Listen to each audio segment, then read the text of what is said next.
J'accuse Macron, son gouvernement et tous les pseudo-experts.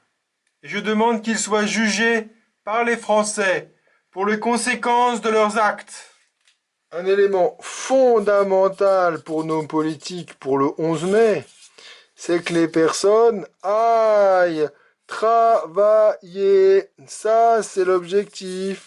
Qu'ils refassent tourner les usines. Ça, c'est la vraie priorité. Comme on a pu le voir avant, pendant le confinement. En garantissant par votre travail la continuité de la vie économique de notre pays, votre soutien est magnifique. Quel que soit le poste de travail que vous occupez, sachez qu'il constitue forcément un maillon essentiel de la chaîne qui relie économie et santé. Sans frigo, pas de médicaments. Sans composants électriques, pas de frigo. Sans matières premières, pas de composants électriques. Sans transport de marchandises, pas de matières premières. Moi, je voudrais d'abord rappeler que toutes les décisions qu'on prend, elles sont fondées sur les avis des scientifiques. Et qu'effectivement, ces avis convergent vers le fait qu'on ne va pas non plus arrêter le pays. Ça ne permettrait pas de surmonter cette épidémie mieux et, par ailleurs, ça mettrait beaucoup de gens en difficulté. L'activité de notre pays ne doit pas s'arrêter totalement. Il est essentiel que l'activité économique puisse se poursuivre. Le président de la République a été très clair. L'une des raisons qui peut vous permettre de sortir de chez vous avec un laissez-passer ou avec votre carte professionnelle, c'est de vous rendre sur votre lieu de travail.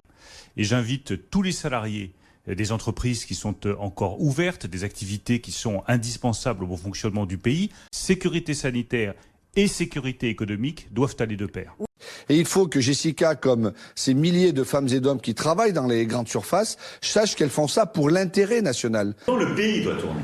Je souhaite, comme vous, et le faire très, très solennellement, valoriser toutes celles et ceux qui vont au travail. Toutes celles et ceux qui vont en effet s'occuper des récoltes, agriculteurs, celles et ceux qui les transforment, celles et ceux qui les distribuent et qui sont à la caisse dans les magasins, ceux qui gèrent les déchets, ceux qui gèrent les guichets de banque et qui vont continuer de faire travailler les choses, ceux qui sont dans nos usines, dans nos industries, parce que nous en avons besoin. On puisse aussi les récompenser par des systèmes de primes, de valorisation dans cette période, et on va mettre en place les mécanismes. D'abord, vous avez vu que les règles, c'est de rester chez soi, sauf pour aller acheter de l'alimentaire, il faut bien manger, prendre un rendez-vous chez un médecin ou aller travailler. Il y a les soignants qui sont devant, c'est nos soldats de la santé. Mais derrière, il faut aussi que l'activité économique continue dans des conditions de protection des salariés, évidemment, mais il faut qu'elle continue parce que sinon, tout va s'arrêter et les Français, ils n'auraient plus de quoi manger, de quoi avoir l'électricité, Internet, etc. Donc chaque métier est important. On demande aussi à chacun un effort. Et l'effort, c'est de contribuer à ce que la nation puisse continuer à fonctionner, que la vie quotidienne des Français puisse continuer.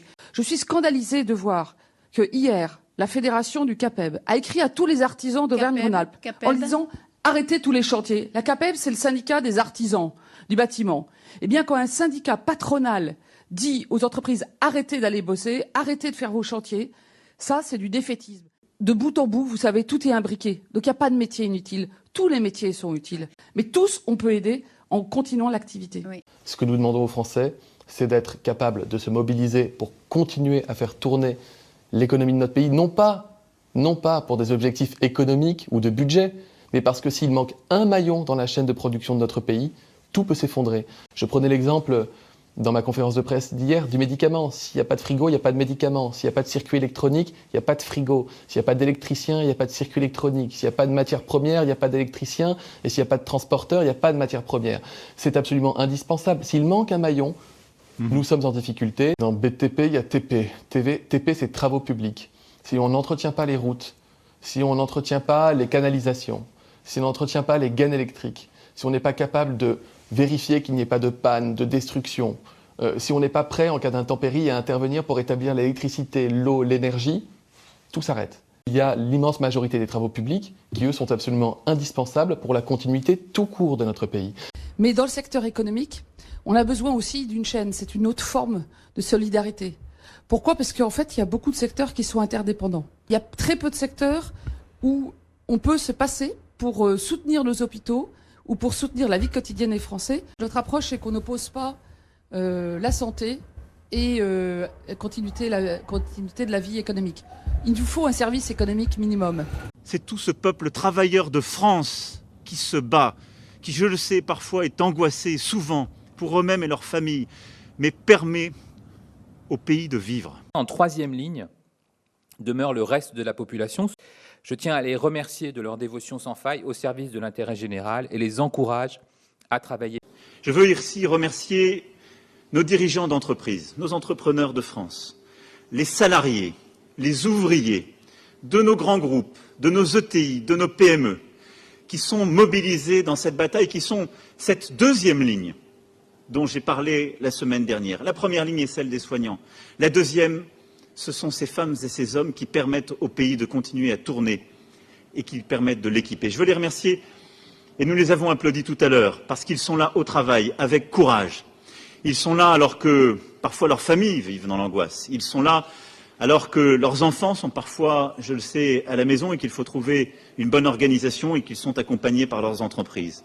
C'est un engagement exceptionnel que nous soutenons. Si l'activité économique s'interrompait, à la fin, c'est la santé de nos concitoyens qui serait menacée. Quand la sécurité des travailleurs et des entrepreneurs est bien garantie, ils doivent pouvoir produire,